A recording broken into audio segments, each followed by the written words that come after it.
5, 4, 3, 2, 1.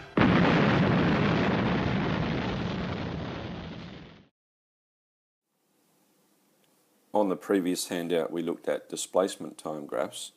Now we look at velocity time graphs. The slope of a velocity time graph indicates acceleration, and the area under a VT graph indicates displacement. Case 1 is constant velocity. It's a flat line on the graph, so the body is moving but not accelerating. The slope is 0. The area under the graph gives displacement.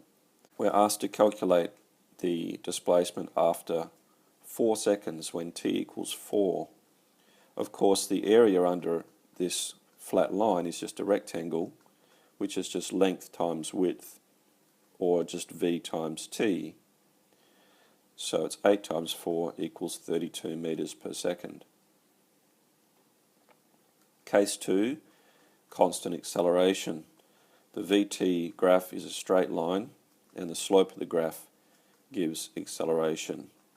Acceleration is the change in velocity over the change in time, which is the same as the rise over the run. So let's have a look at that.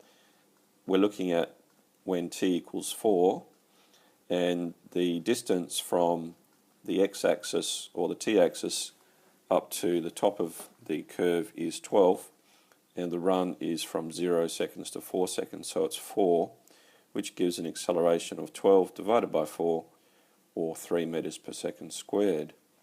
The area under the graph once again gives displacement, and now we're looking at the area of a triangle, which is half base times height, or just half of 12 times 4, which is 24 meters. Case 3 is increasing acceleration. The curve on the VT graph is a parabola. The slope is continually increasing. Now, as we did with displacement time, we can look at the slope at any instant, and now we can get the instantaneous acceleration by finding the slope at that point. When t equals 2.5, again we're looking at rise over run.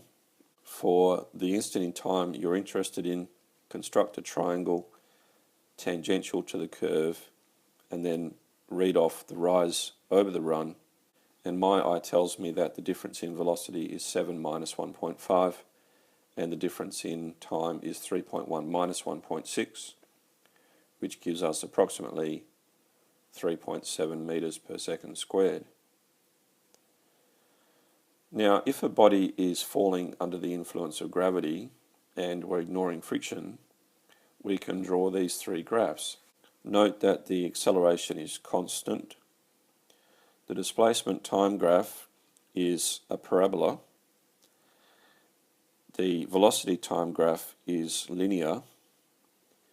And because acceleration is constant, there's no change in it, so we get a flat line. And this is just telling us that acceleration is constant. Keep an eye out for those three types of graph, and you'll be able to interpret them easily.